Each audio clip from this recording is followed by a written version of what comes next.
अस्सलाम वालेकुम जी, क्या हाल चाल हैं? ठीक है। आज हम शुरू करने जा रहे हैं जी करंट इलेक्ट्रिसिटी। और मेरा जहन था कि हम एक ही लेक्चर में इसको कवर करेंगे, लेकिन चूँकि जब मैंने इसकी स्लाइड्स बनाना शुरू की तो ये टॉपिक बहुत लेंथी था। जिस तरह इलेक्ट्रोस्टैटिक हमने एक से ज़्यादा टॉपिक्स में डिवाइड करके पढ़ा है, तो करंट इलेक्ट्रिसिटी को भी हमें एक से ज़्यादा टॉपिक्स में डिवाइड करना पड़ेगा, तभी हम सारी चीज़ों को अच्छी तरह से समझ सकेंगे। वरना हम एक ही टॉपिक में इसको पढ़ सकते हैं लेकिन फिर मज़ा नहीं आएगा, फिर आधी चीज़ें ऐसी रह जाएंगी।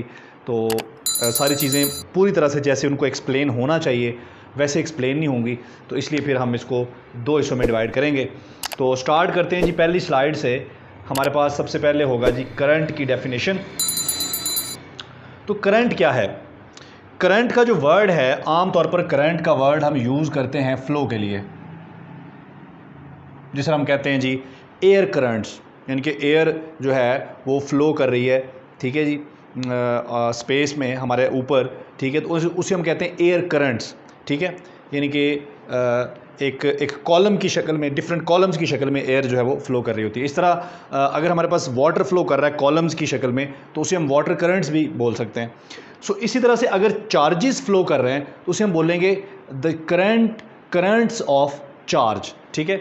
तो करंट्स ऑफ चार्ज का मतलब है फ़्लो ऑफ चार्ज, यानी कि अगर हमारे पास कुछ चार्जेस हैं और वो चार्जेस फ़्लो कर रहे हैं तो हम कहेंगे कि ये जो फ़्लो है, एक्चुअली इस फ़्लो का नाम ही करंट है। करंट कोई अलग चीज़ नहीं है, उन चार्जेस का जो फ़्लो है उस फ़्लो को ही हम करंट कहते हैं। अब यहाँ करंट होने के लिए या नेट करंट होने के लिए नेट फ़्लो का होना ज़रूरी है। एक हम टर्म यूज़ करते हैं आमतौर पर, करंट फ़्लो कर रहा है। अच्छा, ये टर्म गलत है, क्योंकि करंट का मतलब ही फ़्लो होना है। तो हमें यूँ कहना चाहिए कि चार्जेस फ़्लो कर रहे हैं, ठीक है। तो चार्जेस का जो फ़्लो है वो करंट है। आप यूँ कह सकते हैं कि किसी जगह पर, किसी कंडक्टर में, कि उसकी स्पेसिफिक क्रॉस सेक्शन में या किसी कंडक्टर में करंट है। करंट फ़्लो नहीं कर रहा, करंट है। अगर आप यूँ या अगर आपने चार्जेस कहने हैं तो फिर आप कह सकते हैं कि चार्जेस फ़्लो कर रहे हैं, करंट के साथ फ़्लो नहीं आएगा, क्योंकि करंट ऑलरेडी फ़्लो है। अच्छा जी, तो हमारे पास कोई भी कंडक्टर आप ले लें, उसकी ये कुछ क्रॉस सेक्शन हम सेलेक्ट कर लेते हैं जी, ठीक है।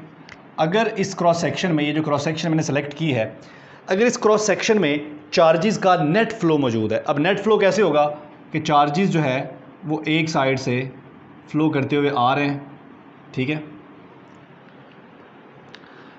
नेट फ़्लो होना ज़रूरी है करंट के लिए। ऐसा नहीं होना चाहिए कि हमारे पास कुछ चार्जेस जो हैं वो राइट वर्ड से लेफ़्ट वर्ड की तरफ फ़्लो करते हुए आ रहे हैं, कुछ चार्जेस हमारे पास लेफ़्ट वर्ड से राइट वर्ड की तरफ जा रहे हैं। अब चार्जेस के फ़्लो की वजह से करंट्स तो होंगे, लेकिन कोई नेट करंट नहीं होगा। नेट करंट के लिए चार्जेस का नेट फ़्लो होना चाहिए, ठीक है। कंडक्टर की एक साइड से कंडक्टर की दूसरी साइड तक जब तक चार्जेस का नेट फ़्लो नहीं होगा उस वक्त तक नेट करंट भी नहीं होगा। वरना करंट हो सकते हैं, नेट करंट नहीं होगा। ये बिल्कुल ऐसे है कि जैसे हमारे पास कोई कंडक्टर हो, ठीक है, और उस कंडक्टर को हमने किसी पोटेंशियल सोर्स के साथ या किसी बैटरी के साथ कनेक्ट नहीं किया हुआ, तो उसके अंदर चार्जेस फ़्लो कर रहे होते हैं, लेकिन रैंडमली फ़्लो कर रहे होते हैं। जितने चार्जेस राइट वर्ड को जा रहे हैं, ठीक है जी, उतने ही लेफ़्ट वर्ड को जा रहे हैं, जितने अपवर्ड जा रहे हैं उतने ही डाउनवर्ड जा रहे हैं, ठीक है। तो हमारे पास जो नेट फ़्लो होता है वो ज़ीरो हो जाता है और नेट करंट भी हमारे पास ज़ीरो हो जाता है। तो अगर हम ये चाहते हैं कि नेट करंट यहाँ पर हो, तो उसके लिए ज़रूरी है कि चार्जेस एक एंड से दूसरे एंड तक एक ही डायरेक्शन में फ़्लो करें, तो उनका नेट फ़्लो होगा और उसकी वजह से नेट करंट भी होगा। ये बड़ा सिंपल है, आप सबने पढ़ा हुआ है जी करंट क्या होता है, ठीक है। The rate at which charge carriers, अब यहाँ पर चार्ज कैरियर से मुराद इलेक्ट्रॉन भी हो सकते हैं, चार्ज कैरियर से मुराद पॉजिटिव आयंस भी हो सकते हैं, क्योंकि हमारे पास डिफरेंट तरह के मटेरियल्स में करंट डिफरेंट तरह के चार्ज कैरियर्स की वजह से मूव करता है। हम आगे चल के पढ़ेंगे। हमारे पास जो मेटल के बने हुए कंडक्टर्स होते हैं उनमें करंट आमतौर पर इलेक्ट्रॉन के फ़्लो की वजह से होता है, लेकिन हमारे पास कुछ ऐसे फ्लूइड्स होते हैं जिस तरह इलेक्ट्रोलाइट हैं, वहाँ पर इलेक्ट्रॉन के साथ साथ आयंस भी फ़्लो कर रहे होते हैं, तो वहाँ पर जो करंट है वो इलेक्ट्रॉन और आयंस के फ़्लो की वजह से होता है। इसलिए हमने टर्म चार्ज कैरियर यूज़ की है, ठीक है, कि वो चार्ज कैरियर कौन से हैं, वो पॉजिटिव चार्ज कैरियर हैं या नेगेटिव चार्ज कैरियर हैं। करंट की जो डायरेक्शन होती है same as direction of flow of positive charge. हमने जो करंट की डायरेक्शन ली है, कन्वेंशनली हमने करंट की डायरेक्शन ली है जिस डायरेक्शन में हमारा पॉजिटिव चार्ज फ्लो करता है। अब मिसाल के तौर पर हमारे पास कहीं पर कोई इलेक्ट्रिक फील्ड मौजूद है, ठीक है, लेट्स सपोज कि हमारे पास इलेक्ट्रिक फील्ड मौजूद है इस रीजन में, ठीक है, ये इलेक्ट्रिक फील्ड में हमारे पास हाई पोटेंशियल है और ये लो पोटेंशियल है, तो हम ये कहते हैं आमतौर पर कि इलेक्ट्रॉन पॉजिटिव चार्जेस जो हैं ये फ़्लो करते हैं in the direction of the electric field. अब इलेक्ट्रिक फील्ड जो है हमारा वो इस डायरेक्शन में होता है, ठीक है, पॉजिटिव से नेगेटिव की तरफ, ठीक है, या हाई पोटेंशियल से लो पोटेंशियल की तरफ।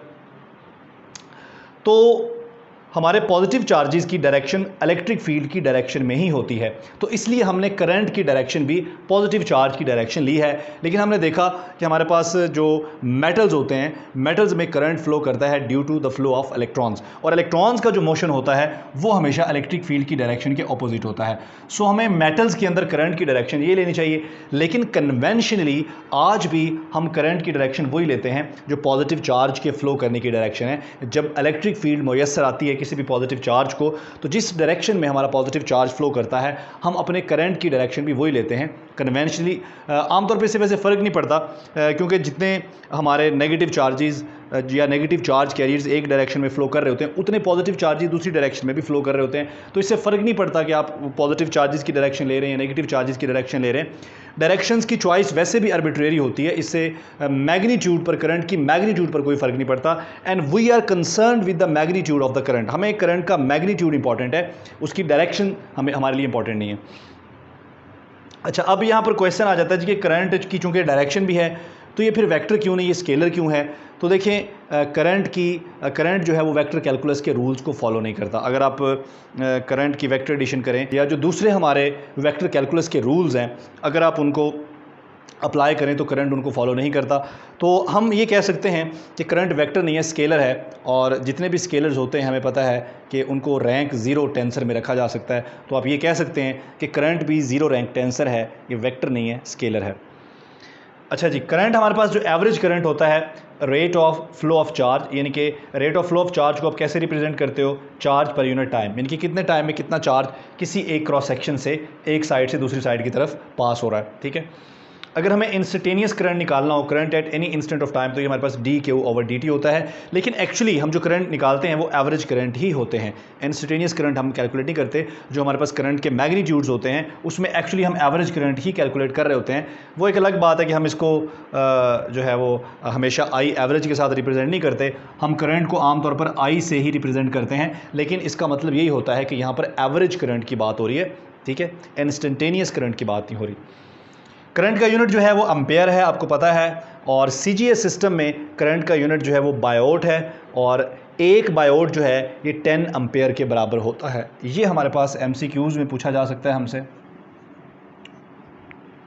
कि सीजीएस सिस्टम में करंट का यूनिट क्या है। तो सीजीएस सिस्टम में करंट का यूनिट बायोट है, और बायोट को हम कन्वर्ट कर सकते हैं एम्पेयर में। ये फार्मूला हमारे सामने है, एक्सचेंज 1 बायोट इज़ इक्वल टू 10 एम्पेयर। तो ये सिंपल हमारे पास करंट है जी, कि करंट क्या होता है, we all are familiar with current, ठीक है, उसमें कोई नई चीज़ नहीं है। तो उसी चीज़ को हमने डिस्कस किया है। फर्दर अगर इसमें कोई प्रॉब्लम होगी तो वो हम जूम सेशन में डिस्कस करेंगे, ठीक है जी। तो नेक्स्ट स्लाइड पे चलते हैं जी। तो मेरी स्टूडेंट्स जो हैं वो इकट्ठे हो रहे हैं पिछले लेक्चर की तरह। इस लेक्चर में भी काफ़ी सारे स्टूडेंट जो हैं वो आ गए हैं जी लाइव क्लास में। जी सर, समझ आ रही है आपको? Very good. तो why current is scalar? Current does not obey the law of vector calculus, ठीक है, ये साइज नहीं है, ठीक है, like vector addition. The term current flow is actually flow of charge. ये पहले बात हुई कि हमें फ्लो ऑफ करंट नहीं बोलना, हमें फ्लो ऑफ चार्ज बोलना है। अगर आपने फ्लो का जिक्र ज़रूर करना है, ठीक है, तो फिर आप फ्लो ऑफ चार्ज बोल लें, अदरवाइज़ आप यही कहेंगे कि इस कंडक्टर में करंट है, ये नहीं कहेंगे कि इस कंडक्टर में करंट फ्लो कर रहा है। अच्छा जी, electrons always flow opposite to the electric field in a circuit, ठीक है, हमें पता है। Current will only flow if there is a potential difference between the ends of a conductor, ठीक है। तो जिस तरह हमारे पास, लेट सपोज हमारे पास ये एक पाइप है और इस पाइप के अंदर पानी है। अच्छा, ये पानी पाइप में कब फ्लो करेगा? जब इस पाइप के दोनों एंड्स के दरमियान कुछ ना कुछ प्रेशर डिफरेंस होगा। अगर इन दोनों एंड्स के दरमियान प्रेशर डिफरेंस नहीं होगा तो वाटर फ्लो नहीं करेगा। बिल्कुल ऐसा है। अब ये प्रेशर को आप रिप्लेस कर सकते हैं करंट इलेक्ट्रिसिटी में वोल्टेज के साथ, यानी कि हमारे पास मैकेनिक्स में जिस तरह प्रेशर होता है, ठीक है, इसी तरह पर हमारे पास इलेक्ट्रिसिटी में वोल्टेज होता है। सो कंडक्टर के अगर दोनों एंड्स के दरमियान पोटेंशियल डिफरेंस नहीं होगा, कंडक्टर का एक and should be at high potential and other and should be at low potential. अगर पोटेंशियल डिफरेंस नहीं होगा कंडक्टर के दोनों एंड्स के दरमियान तो करंट फ्लो नहीं करेगा। अच्छा जी, a moving charge is known as a mobile charge. जब कोई चार्ज मूव कर रहा होता है तो उसे मोबाइल चार्ज भी कह सकते हैं। A metal charge carriers are free electrons, ठीक है। इन मेटल्स, यहाँ पर आएगा जी इन मेटल्स, ये हमारे पास है जी charge. In metal charge carriers are free electrons. Electrolyte में चार्ज कैरियर्स जो है वो नेगेटिव और पॉजिटिव आयंस होते हैं, ठीक है। Due to the very small magnitude of drift velocity. अच्छा, ये आगे चल के डिस्कस करेंगे हम कि ये ड्रिफ्ट वेलोसिटी क्या है, ठीक है जी। तो नेक्स्ट स्लाइड पे मूव करते हैं जी। Drift velocity and microscopic properties of current. अच्छा जी, अब ज़रा ड्रिफ्ट वेलोसिटी की बात हम कर लेते हैं।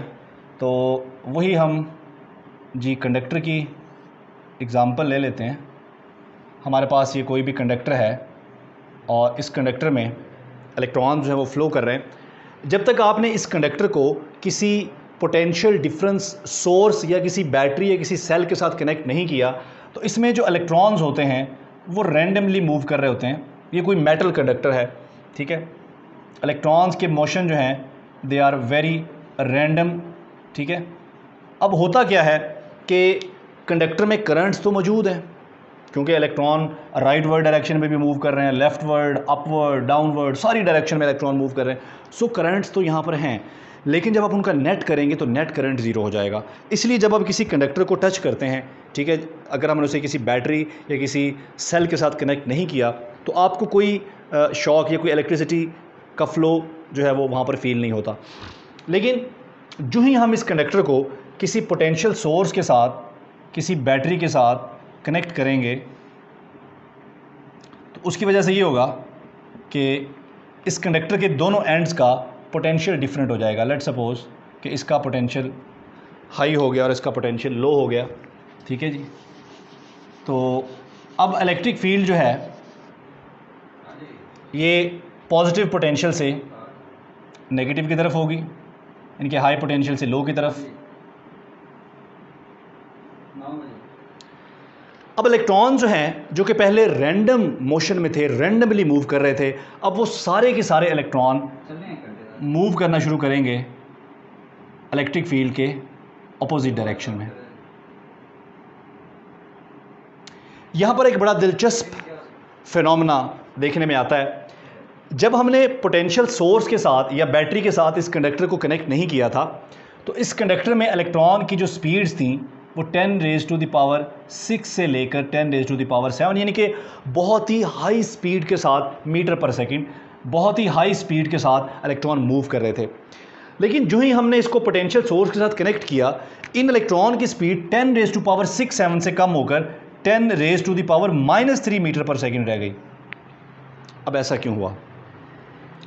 जब इलेक्ट्रॉन्स ने इस इलेक्ट्रिक फील्ड के अगेंस्ट मूव करना शुरू किया तो दरमियान में जो एटम्स पड़े हैं, ठीक है, उन एटम्स के साथ इलेक्ट्रॉन्स के कोलिजन होना शुरू हो गए। उस कोलिजन के नतीजे में इलेक्ट्रॉन की स्पीड में कमी आई। अब एक बात ज़हन में रखें कि कोलिजन्स के दरमियान, दो कोलिजन्स के दरमियान, यानी कि इलेक्ट्रॉन का जब किसी एक एटम के साथ कोलिजन होता है और फिर किसी दूसरे एटम के साथ कोलिजन होता है तो इन दो कोलिजन्स के दरमियान जो इलेक्ट्रॉन की स्पीड होती है वो उतनी ही होती है, 10⁻⁶ या 10⁻⁷ इस रेंज में।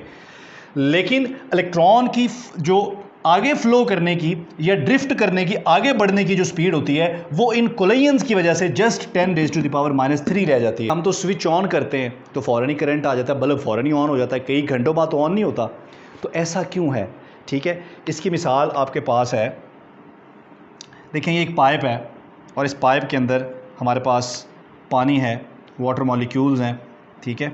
आपने ये देखा कि जो ही आप मोटर का स्विच ऑन करते हैं तो पानी गहराई से उस पाइप में आने तक तो काफ़ी टाइम लग जाता है पानी को। लेकिन हम तो मोटर चलाते साथ ही पाइप में पानी आना शुरू हो जाता है। तो वजह क्या होती है कि पाइप में ऑलरेडी जो पानी पड़ा होता है वही पानी, क्योंकि जो पीछे से पानी आ रहा है, पानी के मॉलिक्यूल्स आगे वाले पानी के मॉलिक्यूल्स को पुश करते हैं, अपनी एनर्जी और मोमेंटम को वो ट्रांसफ़र करते हैं पूरे पाइप में। तो पाइप में जो सबसे आगे मॉलिक्यूल्स पड़े होते हैं वो फ़ौरन ही बाहर निकल आते हैं, क्योंकि उन तक एनर्जी और मोमेंटम ट्रांसफ़र हो रहा होता है। और ये एनर्जी और मोमेंटम ट्रांसफ़र होने में सेकंड से भी कम टाइम लगता है, ठीक है, सम टाइम आप सेकंड कह सकते हैं। लेकिन अगर आप इलेक्ट्रॉन्स की बात करें तो इलेक्ट्रॉन्स के केस में ठीक है, ये सेकंड से भी कम टाइम में इलेक्ट्रॉन जो है, करंट जो है वो हमें मिलना शुरू हो जाता है।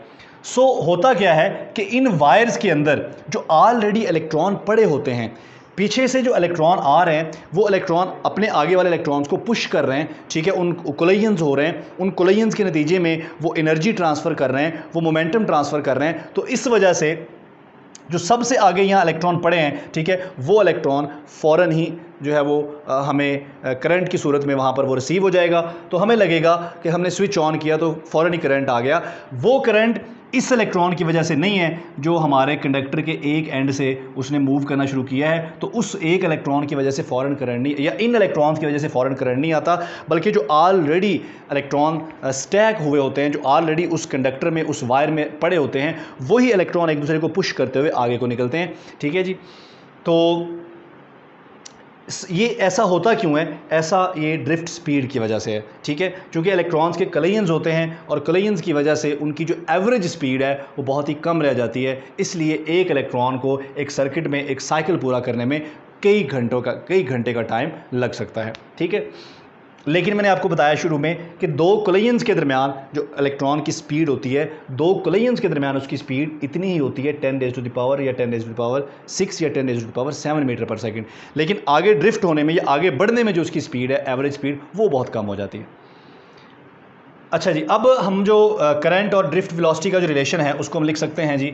एवरेज करंट हमारे पास बराबर होता है जी n number of charge carriers, और q यहाँ पर है charge on each charge carrier, vd drift velocity है, और a हमारा वो क्रॉस सेक्शन है जिस क्रॉस सेक्शन में से हमारे इलेक्ट्रॉन या हमारे चार्ज कैरियर्स पास हो रहे हैं। ड्रिफ्ट वेलोसिटी का एक और रिलेशन भी है हमारे पास, vd इज़ इक्वल टू ई, ठीक है जी, टाओ और डिवाइडेड बाय m। इसमें ये जो स्मॉल ई है charge on electron, capital E जो है ये हमारे पास इलेक्ट्रिक फील्ड है, ये जो टाओ है, ये टी है, ये रिलैक्सेशन टाइम है। रिलैक्सेशन टाइम क्या होता है? इलेक्ट्रॉन का जब कोलिजन होता है किसी एटम के साथ या किसी दूसरे इलेक्ट्रॉन के साथ, तो उस कोलिजन के दरमियान उसको जो टाइम लगता है, ठीक है, बिफोर कोलिजन, उस टाइम को कहते हैं रिलैक्सेशन टाइम। अच्छा जी, तो ये सारी चीज़ें हमने पढ़ ली हैं जी। There is no current in an isolated conductor. Isolated conductor में कोई करंट नहीं होगा, ठीक है, हमें उसे किसी न किसी पोटेंशियल सोर्स के साथ या किसी न किसी सेल के साथ कनेक्ट करना पड़ेगा। The motion of electron is zigzag inside the conductor. Conductor के अंदर जो मोशन होता है इलेक्ट्रॉन का वो बहुत ही कम्प्लेक्स होता है। हमें तो लग रहा है कि जी हमने बैटरी के साथ कनेक्ट किया है और जनाब इलेक्ट्रॉन यहाँ से निकले हैं और बड़े आराम से सीधे यहाँ पर जनाब वो दूसरे एंड पे आ गए हैं, लेकिन ऐसा नहीं है।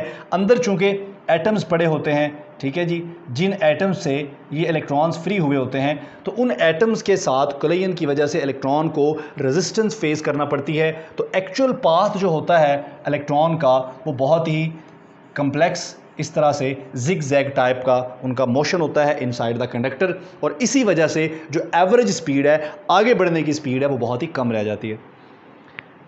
अच्छा जी, द स्पीड ऑफ इलेक्ट्रॉन, ये बात भी हो गई है जी, वो 10 रेज़ टू द पावर 7 हो सकती है बिटवीन कोलिजन्स। चलें जी, नेक्स्ट स्लाइड पे मूव करते हैं जी। अच्छा जी, अब हम डिफाइन करते हैं जी करंट डेंसिटी। करंट डेंसिटी क्या है? करंट पर यूनिट एरिया। किसी भी कंडक्टर में जो करंट है, करंट पर unit area is known as current density. और इसमें लेट सपोज मैं आपको एग्जांपल देता हूँ जी। ये हमारे पास कोई कंडक्टर है, ठीक है, इस कंडक्टर में कोई भी क्रॉस सेक्शन आप सेलेक्ट कर लें। लेट सपोज कि ये वाला क्रॉस सेक्शन यहाँ से मैं सेलेक्ट कर लेता हूँ जी, ठीक है जी। अब यहाँ से हमारे पास इलेक्ट्रॉन्स आ रहे हैं। लेट सपोज कि हमारे पास जी यहाँ से इलेक्ट्रॉन्स आ रहे हैं,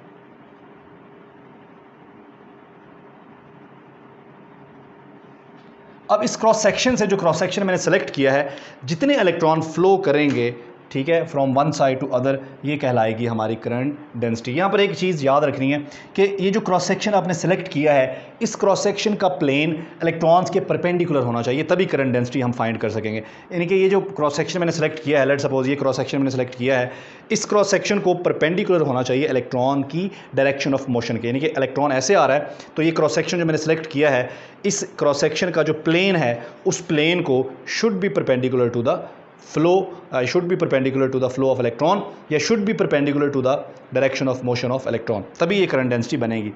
करंट डेंसिटी की एक नई फॉर्म, इसको हम ऐसे भी लिख सकते हैं, NQVD। VD जो है वो ड्रिफ्ट वेलोसिटी है, so J is equal to NQVD। अब चूंकि ड्रिफ्ट वेलोसिटी वेक्टर है, तो करंट डेंसिटी भी वेक्टर बन जाती है। वैसे करंट स्केलर है, लेकिन करंट डेंसिटी वेक्टर है। अच्छा जी, current density is defined only when surface of cross section, ये बात हो गई जी। जे को आप इस तरह से भी लिख सकते हैं, ठीक है, ये मैंने बोल्ड किया हुआ है, तो इसका मतलब है कि ये वेक्टर है। It is in the direction of flow of positive charge carriers, ठीक है। अच्छा, अब जिस तरह हमने कहा कि जी करंट डेंसिटी जो है, करंट डेंसिटी वेक्टर है, अगर ये वेक्टर है तो इसकी कोई ना कोई डायरेक्शन भी होनी चाहिए। अब डायरेक्शन क्या होगी इसकी? जो ड्रिफ्ट वेलोसिटी की डायरेक्शन होगी वही इसकी डायरेक्शन होगी। और ड्रिफ्ट वेलोसिटी की डायरेक्शन हम कौन सी डायरेक्शन लेते हैं? वो हम लेते हैं the flow of positive charge. यानी कि ड्रिफ्ट वेलोसिटी की डायरेक्शन, ड्रिफ्ट वेलोसिटी आमतौर पर जो इलेक्ट्रॉन की ड्रिफ्ट वेलोसिटी होती है वो इलेक्ट्रिक फील्ड के अपोजिट होती है, लेकिन हम ड्रिफ्ट वेलोसिटी को डिफाइन करते हैं on the base of positive charges. इसलिए करंट डेंसिटी की डायरेक्शन भी वही होगी जो इलेक्ट्रिक फील्ड की डायरेक्शन होगी, जो पॉजिटिव चार्जेस के फ्लो की डायरेक्शन होगी। अच्छा, इसको हम यूँ भी लिख सकते हैं, current density is proportional to electric field. इसका मतलब है, जाहिर बात है, करंट डेंसिटी अब इलेक्ट्रिक फील्ड की डायरेक्शन में है, तो जितना स्ट्रॉन्ग इलेक्ट्रिक फील्ड आप यूज़ करेंगे उतनी ज़्यादा करंट डेंसिटी होगी। ठीक हो गया जी। अगर प्रोपोर्शनैलिटी यहाँ पर हम ख़त्म करें तो यहाँ हमारे पास क्या आता है? हमारे पास आता है जी सिग्मा ए। क्लियर हो गया जी। तो current depends upon resistance of conductor. हम आगे चल के पढ़ेंगे कि करंट किस तरह से रेजिस्टेंस के ऊपर डिपेंड करता है। If a conductor has different cross section, current through each cross section will be same. ठीक है जी, ये हमारे पास है जी सेम। अब देखिए, हमारे पास कोई ऐसा कंडक्टर है जिसकी क्रॉस सेक्शन डिफरेंट है। जिस तरह हमारे पास एक पाइप होता है, अ pipe of different cross sections. अब देखिए, हमारे पास कोई इस तरह का कंडक्टर है जिसकी क्रॉस सेक्शन कहीं कम है, कहीं ज़्यादा है, तो इसकी क्रॉस सेक्शन चाहे जैसी भी हो, हर तरह की क्रॉस सेक्शन से जो करंट का फ्लो होगा वो सेम होगा। ठीक है, ऐसा हो सकता है कि जहाँ पर क्रॉस सेक्शनल एरिया कम है वहाँ पर चार्ज कैरियर्स की स्पीड ज़्यादा हो जाए, और जहाँ पर क्रॉस सेक्शन एरिया ज़्यादा है वहाँ पर चार्ज कैरियर्स की स्पीड कम हो जाए। स्पीड कम ज़्यादा हो सकती है, लेकिन हर क्रॉस सेक्शन से, हर जगह से एक जैसा करंट ही फ्लो करेगा। ठीक है, तो this is according to the equation of continuity. जिस तरह हमने फ्लूइड डायनामिक्स में इक्वेशन ऑफ कॉन्टिन्यूटी पढ़ी, ऐसे ही इक्वेशन ऑफ कॉन्टिन्यूटी हम डिफाइन कर सकते हैं फॉर करंट। अच्छा जी, नेक्स्ट रेजिस्टेंस। अच्छा जी, रेजिस्टेंस का वही रोल है करंट इलेक्ट्रिसिटी में जो हमारे पास होता है मैथ्स का मैकेनिक्स में। तो आप कह सकते हैं कि resistance is analogous to maths in electricity. ठीक है, यानी कि इलेक्ट्रिसिटी में रेजिस्टेंस मैथ्स वाला काम करती है। अब मैथ्स क्या करता है? मैथ्स अपोज करता है। ठीक है, जब भी आप किसी ऑब्जेक्ट की स्टेट को चेंज करने की कोशिश करते हैं तो वो अपने मैथ्स की मदद से या अपने इनर्शिया की मदद से अपने चेंज के ख़िलाफ़ जो है वो मुज़ाहमत करता है या उसको अपोज करता है। सो इसी तरह से जब करंट फ्लो करता है तो रेजिस्टेंस भी फ्लो ऑफ करंट है। तो resistance plays the same role which maths play in mechanics. So आप कह सकते हैं कि resistance is analogous to maths in electricity. Resistance जो है ये हमारे पास रेशो है पोटेंशियल डिफरेंस का और करंट का।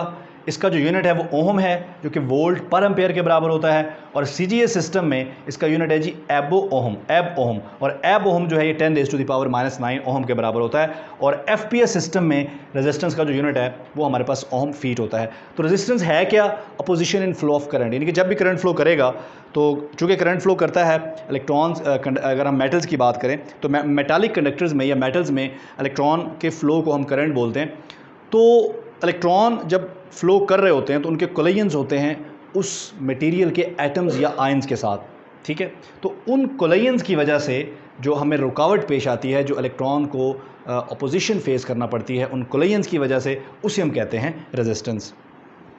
रेजिस्टेंस जो है यहाँ बज़ाहिर तो हमें लग रहा है कि आर जो है ये V del V over I के बराबर है, तो यहाँ पर हम रिलेशन बना देते हैं कि जी रेजिस्टेंस जो है that is inversely proportional to the current and resistance is directly proportional to the potential. ऐसा नहीं है, resistance is independent of, resistance nature पे डिपेंड करती है, कंडक्टर की जो नेचर होती है उस पर डिपेंड करती है।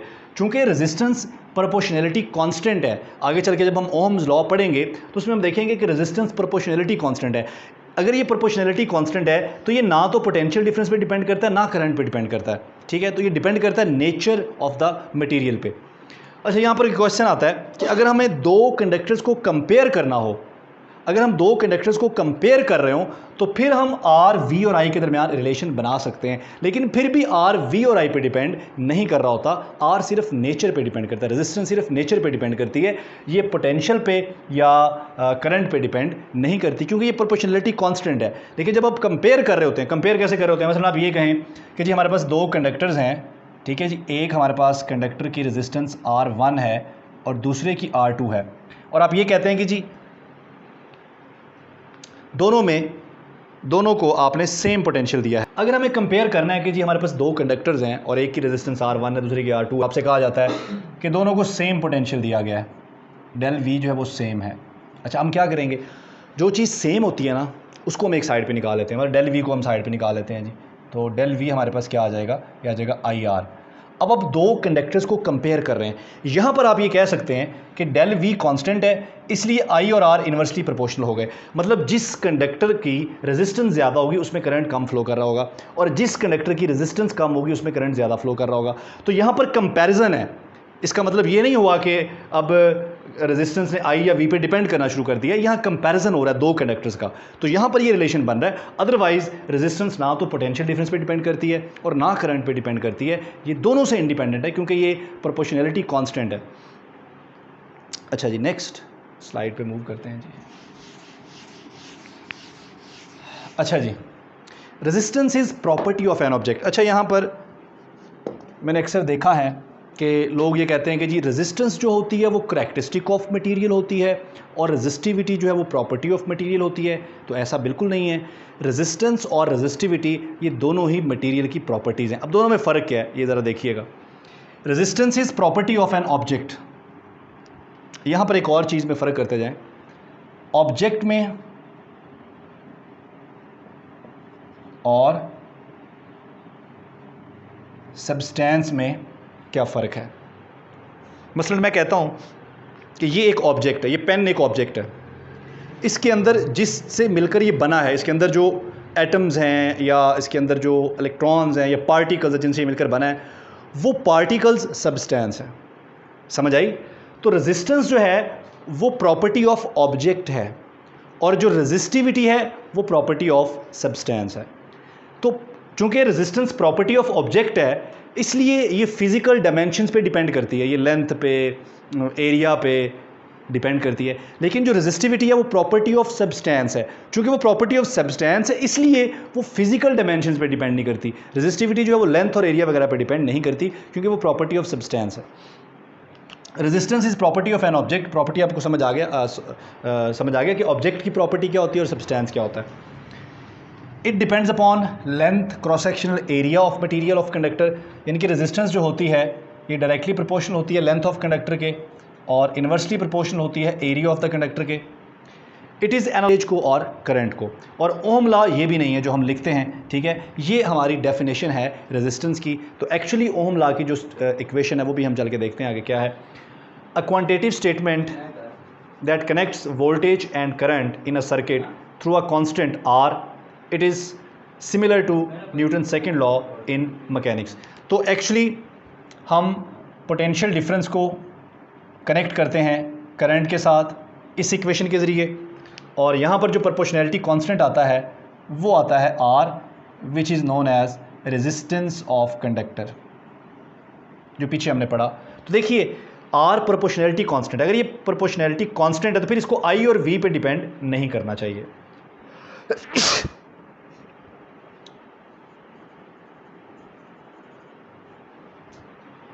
अच्छा जी, अब आगे बढ़ते हैं जी और देखते हैं कि ओम्स लॉ की स्टेटमेंट क्या है हमारे पास। तो दो तरह की स्टेटमेंट हमारे पास हैं जी ओम्स लॉ की। एक हमारे पास माइक्रोस्कोपिक और एक हमारे पास मैक्रोस्कोपिक स्टेटमेंट है। तो मैक्रोस्कोपिक स्टेटमेंट जो है, ये जो हमारे पास V is equal to I R है, इसको हम macroscopic form of Ohm's law भी बोलते हैं। ओम्स लॉ की मैक्रोस्कोपिक शक्ल, ठीक है, मैक्रोस्कोपिक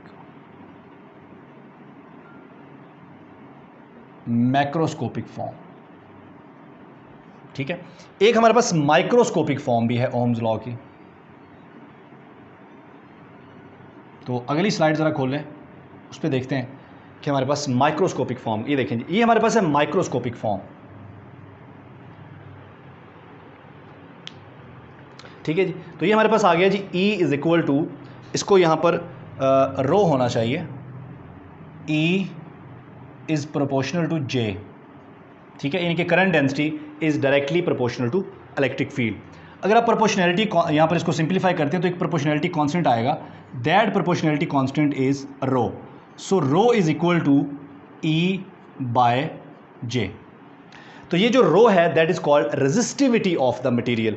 अब देखिए रेजिस्टेंस भी एक प्रोपोर्शनैलिटी कांस्टेंट है, R is equal to V over I, और rho is equal to E over J, ठीक है। अब ये भी प्रोपोर्शनैलिटी कांस्टेंट है, ये भी प्रोपोर्शनैलिटी कांस्टेंट है। इसका मतलब है कि जो रेजिस्टिविटी है वो इलेक्ट्रिक फील्ड या करंट डेंसिटी के ऊपर डिपेंड नहीं करती। इसके अलावा रेजिस्टिविटी लेंथ ऑफ कंडक्टर या एरिया ऑफ क्रॉस सेक्शन पर भी डिपेंड नहीं करती। रेजिस्टिविटी सब्सटेंस की प्रॉपर्टी है, यानी कि जिन पार्टिकल से मिलकर कंडक्टर बना है उन पार्टिकल्स की जो प्रॉपर्टी है उसको हम रेजिस्टिविटी बोलते हैं। रेजिस्टिविटी उन पार्टिकल्स की प्रॉपर्टी है, ठीक है। तो ये हमारे पास दो फॉर्म्स हैं जी, microscopic form of Ohm's law and macroscopic form of Ohm law. अगर हम V और I को लेकर ओम लॉ को डिफाइन करें, ठीक है, अगर हम V और I को लेकर ओम्स लॉ को डिफाइन करें तो हमारे पास ग्राफ अगर बिल्कुल स्ट्रेट लाइन आता है तो ohms law is very good agreement with theoretical results, ठीक है। अगर ग्राफ स्ट्रेट लाइन आता है तो हमारी ये इक्वेशन सेटिस्फाइड हो रही है।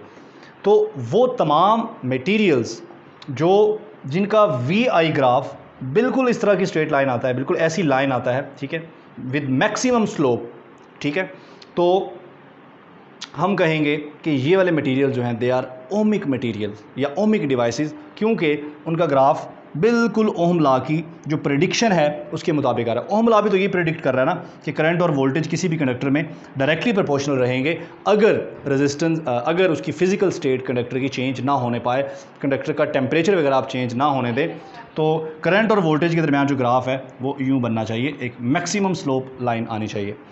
सो जो इसको फॉलो नहीं करते वो नॉन ओमिक हैं। मिसाल के तौर पर हमारे पास अगर आप एग्ज़ाम्पल लें सेमीकंडक्टर्स, तो सेमीकंडक्टर का ग्राफ कुछ यूँ करके बनता है, ठीक है।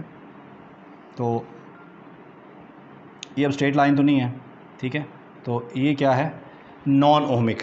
इसके अलावा हमारे पास जो फिलामेंट ऑफ बल्ब होता है, चूँकि उसका टेम्परेचर कांस्टेंट नहीं रहता तो उसका ग्राफ जब तक टेम्परेचर में सिग्निफिकेंट चेंज नहीं आता ग्राफ स्ट्रेट लाइन रहता है, लेकिन जो ही टेम्परेचर में चेंज आता है तो ग्राफ जो है कुछ यूँ करके बेंड हो जाता है। तो फिलामेंट ऑफ बल्ब जो है ये भी एक एग्जांपल है नॉन ओमिक मटेरियल्स की। अच्छा जी, रेजिस्टिविटी फिर डिपेंड किस पे करती है? हमने कहा कि रेजिस्टिविटी जो है ये ना तो इलेक्ट्रिक फील्ड पे डिपेंड कर रही है, ना ये जो है वो करंट डेंसिटी पे डिपेंड करी, फिर डिपेंड किस पे कर रही है? ये डिपेंड करती है टेम्परेचर के ऊपर। अगर आप किसी कंडक्टर का टेम्परेचर इंक्रीज़ करोगे तो उस कंडक्टर में जो इलेक्ट्रॉन्स और आयंस हैं उनके दरमियान कोलिजन्स भी बढ़ जाएंगे। जब उनके दरमियान कोलिजन्स बढ़ जाएंगे तो कोलिजन के बढ़ने से ऑब्वियसली रेजिस्टेंस भी बढ़ जाएगी। इस तरह अगर आप रेजिस्टिविटी कम कर दें, टेम्परेचर कम कर दें, तो कोलिजन्स भी कम हो जाएंगे और रेजिस्टिविटी भी कम हो जाएगी। ठीक है, तो करते करते कुछ ऐसे भी हमारे पास, अगर आप टेम्परेचर कम करते जाएँ तो कुछ ऐसे भी मटीरियल्स हैं जिनकी एक सर्टेन टेम्परेचर पर जाकर रेजिस्टिविटी ज़ीरो हो जाती है, and they are known as superconductors. अच्छा जी, नेक्स्ट स्लाइड पे मूव करते हैं। नेक्स्ट हमारे पास क्या है जी?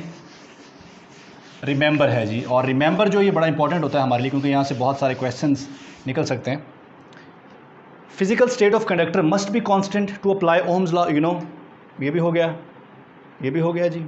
A conducting material obeys Ohm law, ये भी हो गया जी। If resistance is independent of voltage then Ohm's law is valid, यानी कि रेजिस्टेंस को वोल्टेज से इंडिपेंडेंट ही होना चाहिए, तभी आप ओम लॉ अप्लाई कर सकते हैं।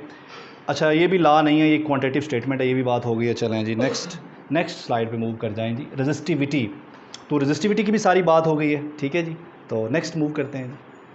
Relation between resistance and resistivity, तो this is relation between resistance and resistivity, this is resistivity, और यहाँ से अगर आप रेजिस्टिविटी निकाल लें तो दैट इज़ RA/L। ठीक है, तो इसका जो यूनिट बनेगा वो ओम मीटर बनेगा।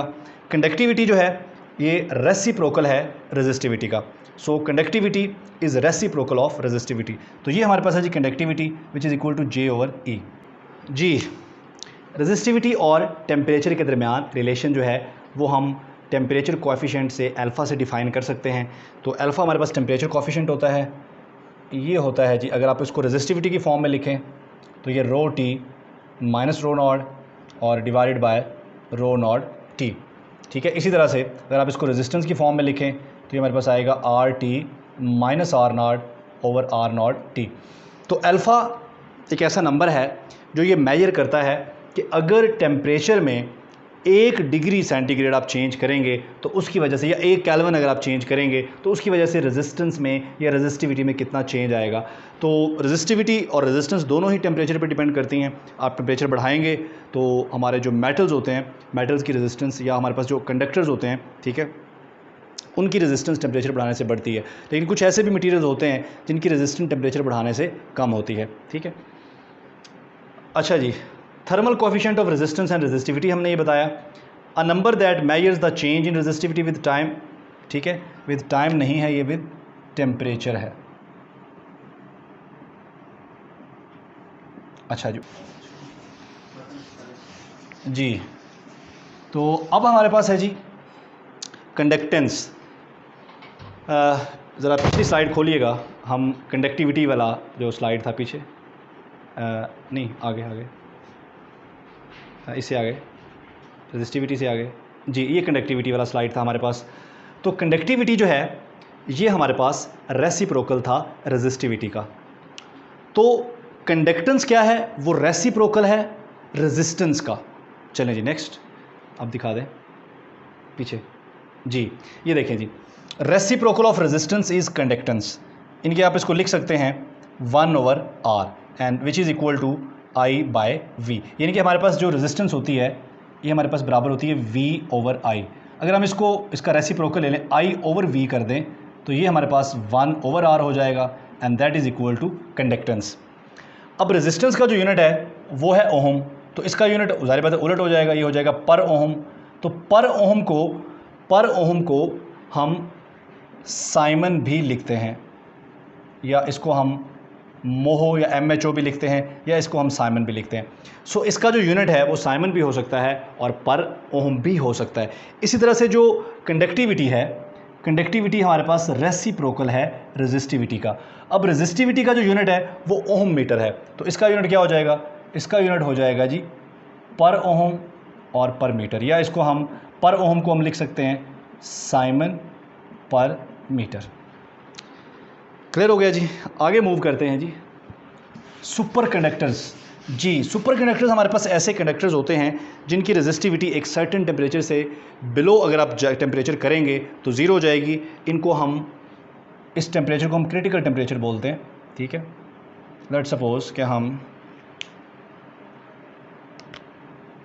ये देखें जी, टेम्परेचर को कम करते हैं तो एक ऐसा टेम्परेचर जहाँ पर रेजिस्टिविटी बिल्कुल ज़ीरो हो जाती है। आप एक्स एक्सिस पे टेम्परेचर को ले लें और वाई एक्सिस पे आप रेजिस्टिविटी को ले लें, तो ये टेम्परेचर जहाँ पर रेजिस्टिविटी आप देख रहे हैं बिल्कुल ज़ीरो हो गई है, इसको ऐसे आगे जाना चाहिए था, ठीक है, ओरिजिन की तरफ, लेकिन इस टेम्परेचर पर आकर रेजिस्टिविटी ज़ीरो हो गई है। इस टेम्परेचर को हम कहते हैं क्रिटिकल टेम्परेचर, और ये डिफरेंट सुपर कंडक्टर्स के लिए डिफरेंट होता है।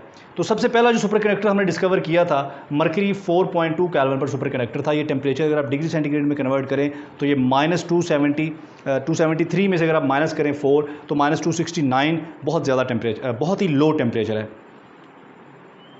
Once a current is set up in a conductor need no further potential difference, ठीक है।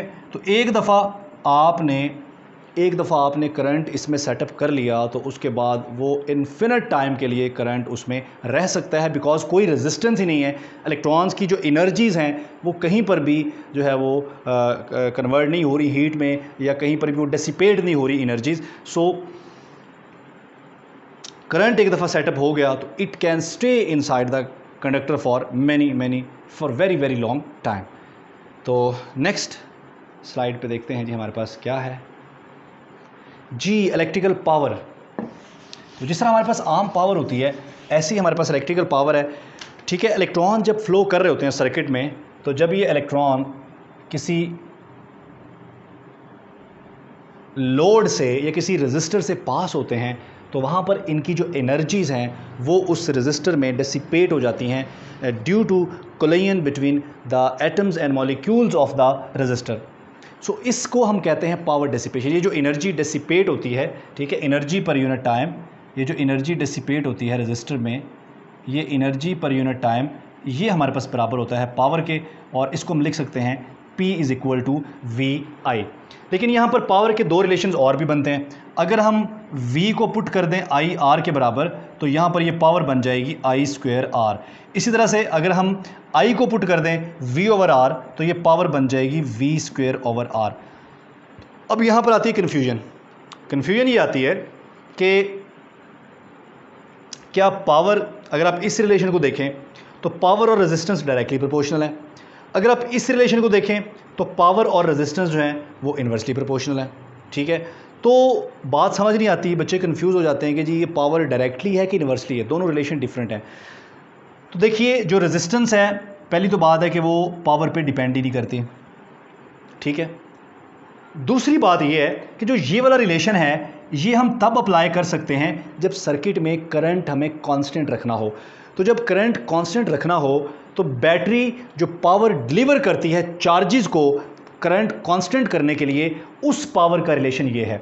अब जारी बात है कि बैटरी ने पावर डिलीवर करनी है, करंट को कांस्टेंट रखना है, पावर डिलीवर करनी है चार्जेस को, तो अगर कंडक्टर की रेजिस्टेंस ज़्यादा होगी तो मतलब बैटरी को ज़्यादा पावर डिलीवर करना पड़ेगी, और अगर सर्किट की रेजिस्टेंस कम होगी, ठीक है, तो करंट आसानी से फ्लो कर जाएगा, इसलिए बैटरी को पावर भी कम डिलीवर करना पड़ेगी। तो जब आप I को कांस्टेंट रखेंगे, ठीक है, I को अगर आप कांस्टेंट रखें और I को एक साइड पे निकाल लें तो हमारे पास ये बचेगा I² = P/R, ठीक है। यानी कि अगर सर्किट की रेजिस्टेंस, क्योंकि करंट को कांस्टेंट रखना है तो सर्किट की रेजिस्टेंस ज़्यादा होगी, हम दो सर्किट्स को कंपेयर कर रहे हैं, दोनों में हमने कांस्टेंट करंट रखना है, सेम करंट रखना है, तो जिस सर्किट की रेजिस्टेंस ज़्यादा होगी उसमें बैटरी को ज़्यादा पावर डिलीवर करना पड़ेगी टू चार्ज कैरियर्स। और ये वाला रिलेशन क्या है, ये तब अप्लाई कर सकते हैं जब पोटेंशियल डिफरेंस कांस्टेंट है, जब V कांस्टेंट है।